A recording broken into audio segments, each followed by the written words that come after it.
The penthouse is in its natural state of controlled chaos. Buzz is at the kitchen counter eating cereal directly from the box. Thomas is on the couch reading a financial newspaper with the focused intensity of a man who takes things seriously. Anvil is at his home gym doing standing curls while watching himself in the mirror with profound satisfaction. Left bicep, right bicep, left bicep, right bicep, both at the same time. Beautiful. That's a work of art. That's a Renaissance painting right there. You've been staring at yourself for 40 minutes. 40 minutes well spent, Buzz. 40 minutes very well spent. Thomas turns a page of his newspaper without looking up. The mayor's surgery is today. Right. The procedure. What is it again? He never said exactly. He said it was minor. He'll be back in a few days. Who's covering for him while he's out? Thomas lowers the newspaper slightly. All three of them arrive at the same horrible answer at the same time. No. Yes! Gary?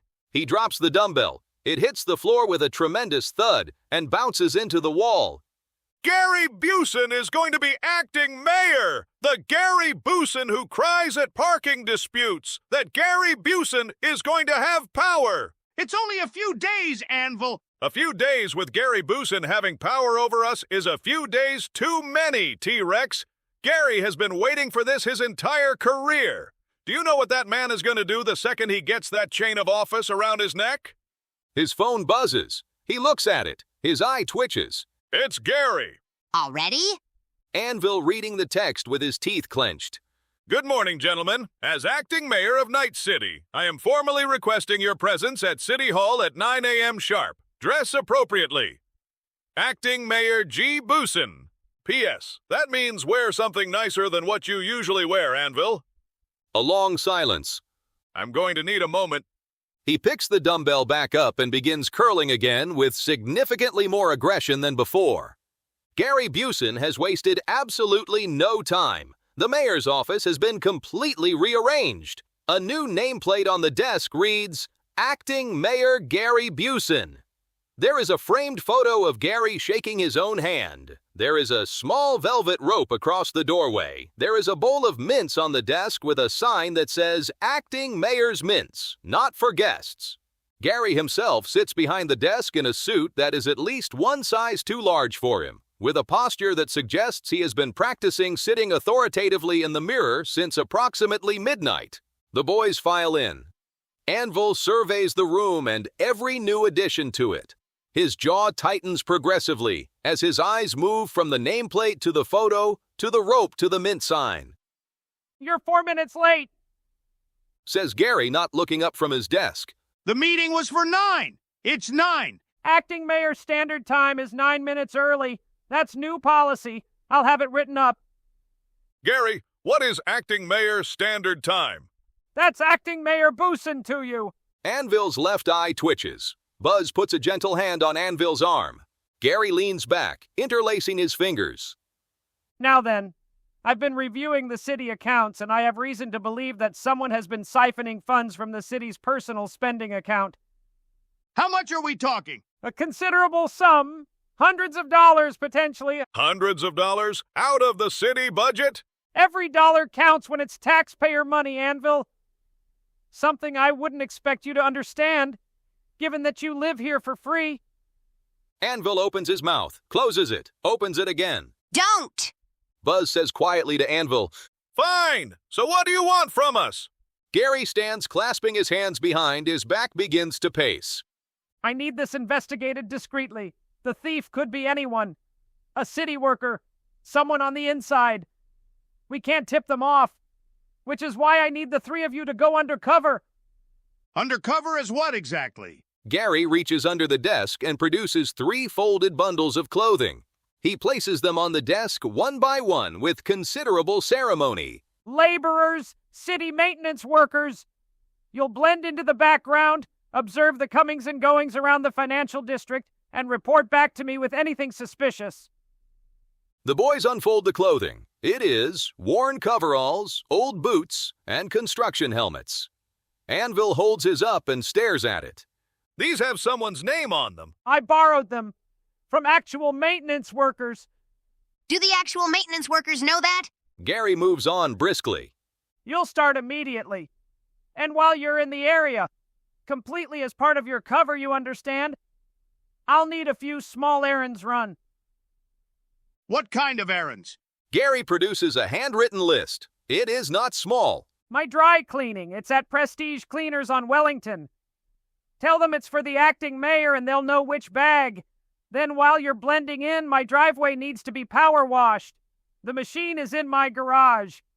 And for lunch, I'm thinking the porchetta sandwich from Lombardi's. The one with the extra giardiniera.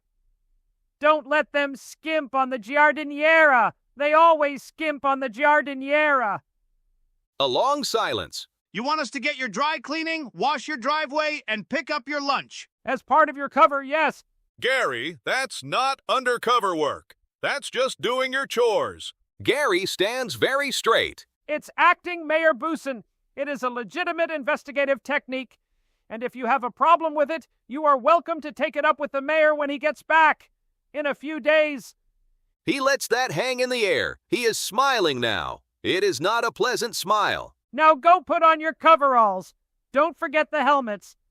Authenticity is important. Anvil turns very slowly and walks toward the door. Thomas and Buzz follow. I am going to end that man.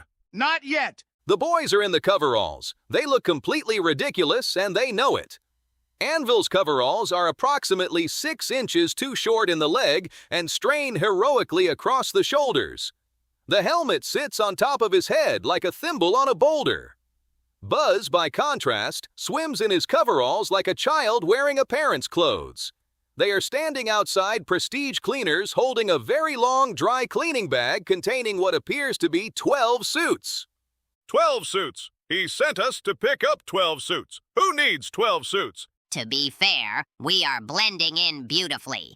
Buzz, I am 6 feet of pure muscle and coveralls that end at my shins holding a bag of a little man's suits. I am not blending in. I am a spectacle. A woman walks past and takes a photo of Anvil on her phone. He watches her go. See? I'm a tourist attraction now. Gary has made me a tourist attraction. Let's just get through the list and get this over with. The boys make their way to Gary's house. Anvil is power washing Gary's driveway. He is doing it with the energy of a man who has fully disassociated from his body. The driveway is exceptionally clean. The surrounding flower beds are less lucky. 2 garden gnomes have been completely destroyed. Buzz surveys the gnome wreckage. Anvil, the gnomes. They were in the blast radius. I'm not responsible for the blast radius. Those were Gary's gnomes. That's the first good news I've had all day. The boys make their way to Lombardi's deli. Thomas is at the counter. The man behind the counter is wrapping a sandwich. For the acting mayor? Apparently. The man adds giardiniera. He calls every morning to remind us about the giardiniera. I believe it. Thomas pays, turns around with the sandwich, and nearly walks directly into Margaret Derry, the city's treasury secretary. She is a sharp, efficient woman in her 60s who has worked for the city for 30 years and has seen everything twice. She looks at Thomas. She looks at the coveralls. She looks at the sandwich. Thomas Rex, why on earth are you dressed like a road worker? It's a long story, Ms. Derry. I've got a minute. Thomas sighs. Gary, acting Mayor Boosin, has us working an undercover investigation. He says someone has been stealing from the city's personal spending account. He needed us to blend into the community while we gathered intelligence. Margaret stares at him. We also picked up his dry cleaning and washed his driveway. Margaret's expression does not change for a long moment. Then a single short laugh escapes her. Ha! Then another. Ha ha! Then she is laughing properly, with her whole chest, the kind of laugh that belongs to someone who finds something genuinely, deeply funny. Oh, Thomas. What? There is no theft from the personal spending account. I reconcile those accounts myself every single week. Everything is accounted for. Every penny. Thomas is very still. There is absolutely no investigation. He made the whole thing up, He made the whole thing up. and I washed his driveway. Margaret composes herself. I'm so sorry, sweetheart, but you especially should know better. You say you're undercover? You save this city from near doom on a weekly basis. Everyone knows you. She pats his arm, still smiling, and walks away. Thomas stands on the sidewalk outside Lombardi's Deli in his borrowed coveralls holding Gary Buson's porchetta sandwich. He thinks about this for a long moment. He thinks about Anvil. He thinks about what Anvil is going to do when he finds out. He starts walking toward City Hall alone. Thomas has not told Anvil and Buzz yet. He needed to go somewhere first. He walks down the hospital wing corridor where the mayor is recovering. He knocks. A nurse's voice from inside says, "Come in." Thomas enters to find the mayor lying in a reclining chair wearing a surgical cap, surrounded by about 14 mirrors positioned at different angles around his head, each one reflecting a slightly different view of his scalp.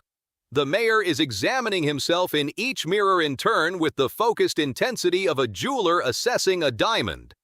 Mayor, what? What exactly is the surgical cap for? The mayor doesn't look away from the mirrors. Thomas! Good to see you, my boy. Come in. Come in. I'd shake your hand, but I'm not supposed to move my head too quickly for the next 48 hours. Why not?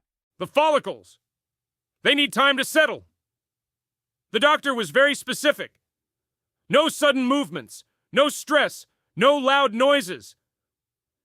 The environment needs to be calm and positive. Thomas looks at the mirrors, looks at the surgical cap, looks at the mayor's very, very careful posture. Mayor, this wasn't a medical procedure. This was a hair transplant. It is a medical procedure. It's just also a cosmetic one. The two things aren't mutually exclusive, Thomas.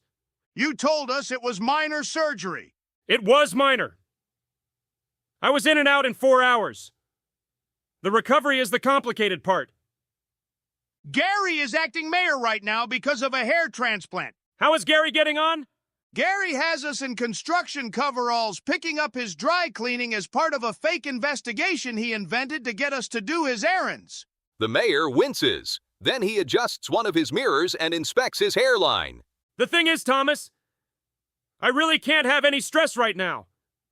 The doctor said the cortisol levels directly affect the Mayor. rate of follicle integration. And if I get worked up, it could set the whole process back by Mayor. a week, possibly 2. Thomas stares at him. I'm sure Gary will sort himself out. He's a reasonable man. Thomas says nothing. Is he being completely unreasonable? He has a velvet rope across the doorway of your office and a framed photo of himself shaking his own hand. The mayor closes his eyes briefly. Give him a few days. He'll settle down. And Thomas, please, no loud noises near the building. Just for 48 hours. The follicles. Thomas nods slowly and turns toward the door. All right, then. He walks out into the corridor. He stands there for a moment, thinking. The plan assembles itself in his head, with the smooth, satisfying click of pieces falling into place. He pulls out his phone and calls Buzz. Hey, get Anvil. Meet me at the treehouse. Don't tell him what's going on yet. I'll explain everything when I get there. And Buzz, make sure he hasn't eaten recently. He always takes news better on an empty stomach. That's not true at all, Thomas. He's way worse on an empty stomach. Thomas hangs up. The boys regroup at the treehouse. Thomas has explained everything. The room is very quiet. Buzz is sitting on the edge of the couch, looking at the floor. Anvil is standing in the middle of the room. He has not moved for approximately 90 seconds. This is the longest Anvil Rex has been still since 2019. He made it up. He made it up. There was no investigation. There was no investigation. We washed his driveway. We washed his driveway. I destroyed his garden gnomes for free. Well, technically, that part was... For free, Buzz! He begins pacing. The floorboards creak with every step. I want to go to City Hall right now. I want to walk in there, past that ridiculous velvet rope, and I want to... Anvil! I'm going to... Anvil! Anvil stops. If you go over there and do what you want to do, Gary files a complaint, the mayor has to deal with it, and Gary wins. He loves paperwork. He was born for paperwork. We cannot give him paperwork. Then what do you suggest, Thomas? Because I'm about to vibrate out of my own skin. I have a plan. Anvil stops vibrating. Gary is a coward. You know it, I know it, the whole city knows it. Remember when that pigeon got into his office and he hid in the supply cupboard for an hour? I forgot about the pigeon. Gary is afraid of everything, so we're going to use that. Thomas turns to Anvil. Tonight, Gary walks home through Birchwood Park like he always does. You're going to be waiting for him. Mask on, full costume. You jump out, you scare him, you improvise from there. Anvil is listening with the focus of a student receiving the most important lecture of his life.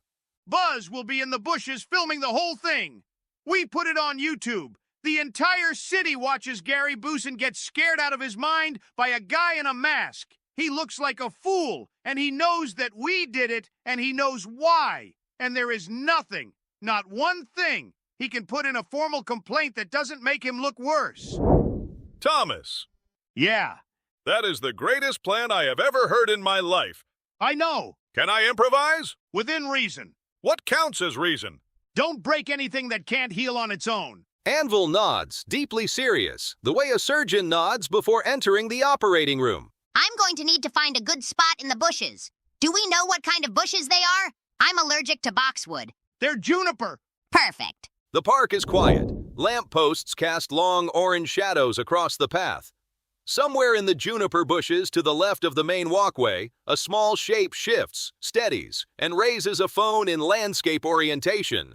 Buzz whispers to himself, Okay. Good angle. Night mode on. I'm getting paid injustice tonight. Footsteps on the path. Gary Boosin comes into view, walking with the slightly self-important gait of a man who has spent the whole day being called acting mayor and hasn't stopped enjoying it. He is carrying a briefcase. He is wearing his best coat. He is humming to himself. The park is peaceful. Then from behind a large oak tree directly in Gary's path, something emerges. It is large. It is wearing a black balaclava and a dark jacket. It is built like a professional wrestler who then decided to become a more muscular professional wrestler. It steps directly into the light of the nearest lamppost and stands there in total silence, blocking the path completely. Gary freezes. Hello! The figure says nothing. I should tell you that I am the acting mayor of Night City, and I have considerable pull with the... Gary! Anvil says in a deep voice, trying to hide his identity. Gary's briefcase drops to the path. How do you know my name? How do you know my name? Who sent you? Give me your briefcase, Gary. Take it! Take it! Just don't hurt me! He kicks the briefcase toward Anvil as hard as he can. It bounces off Anvil's shin. Anvil barely notices. Your wallet. I don't carry cash. Gary. Okay, I have $30, please. He is fishing in his pockets with both hands at the same time, his eyes never leaving the masked figure in front of him. In the bushes, Buzz is shaking silently with suppressed laughter. He steadies the phone. Anvil takes a slow step forward. Gary takes 2 fast steps back. What do you want? What do you want? And then Anvil does something Gary did not expect. Anvil points at the ground beside the path, specifically at a small pile of material left behind by a dog walker who did not do their civic duty. Pick that up, Gary. Gary looks at the pile. Gary looks at the massive masked man. Gary looks back at the pile. I beg your pardon? You heard me. I am not. I am the acting mayor of Night City, and I absolutely will not. Anvil takes one more step forward. He is now close enough that Gary has to tilt his head back to make eye contact with the mask. Okay. In the bushes, Buzz has to physically stuff part of his sleeve into his mouth. What follows is not something Gary Boosin will ever fully recover from. He picks it up. He is instructed to rub it in his hair, which he does, trembling, with the stiff mechanical movements of a man whose brain has fully departed the building and left his body to manage alone. Through all of it, Buzz's phone captures everything in crisp night mode. Then Anvil leans down until he is at Gary's eye level. Gary, buddy, it's me. He pulls the balaclava off. Gary Boosin stares at Anvil Rex's face for a long moment, processing. Then he looks down at himself. Then he looks down at the ground.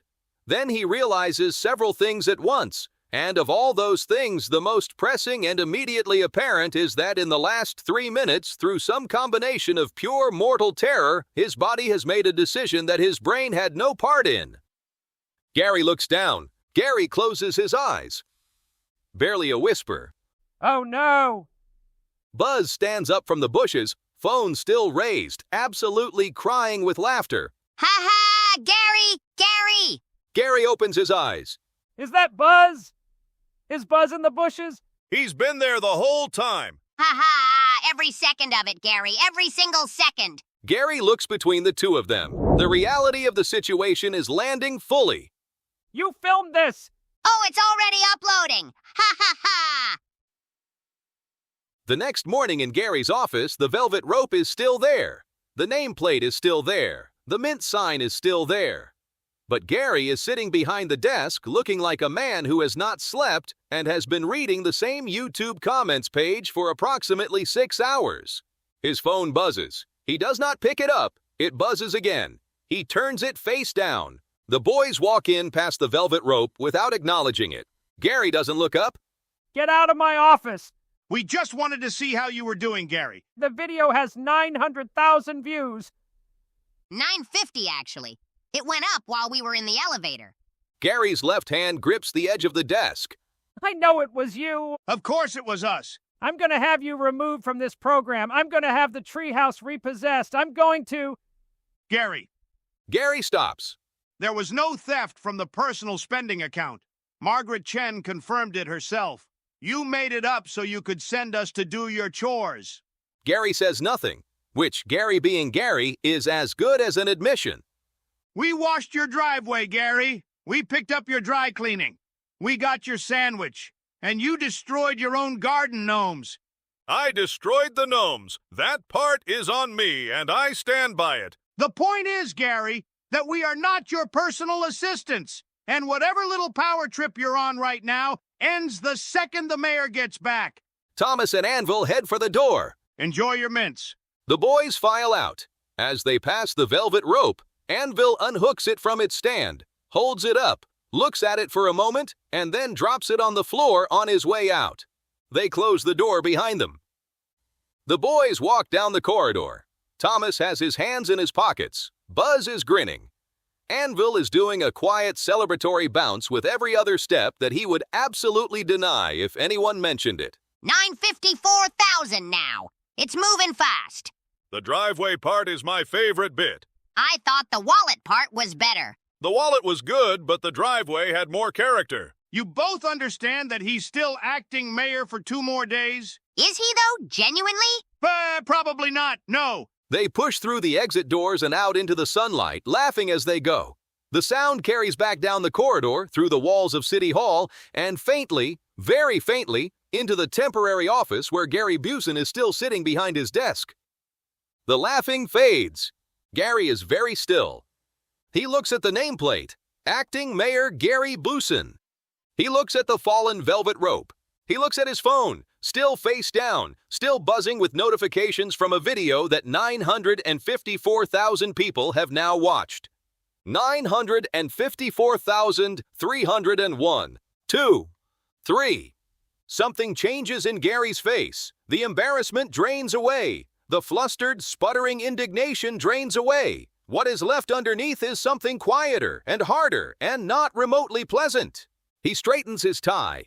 He opens his desk drawer and takes out a notebook. He writes 3 words on the first page. He looks at them. He nods slowly. He picks up his phone. He opens a new contact. He types a name into the name field. Not Gary Busen, not Acting Mayor Busen, something else entirely. He turns the phone to face the room. He takes a photo of the 3 words in the notebook. He sends them to no one in particular. Then he sits back in the chair that is slightly too big for him, in the suit that is slightly too large for him, in the office that was never really his, and he smiles the smile of a man who has just made a very specific and very patient kind of decision. On the notebook page, in Gary Busen's small, precise handwriting, are the words, "The Gray Hand, the End."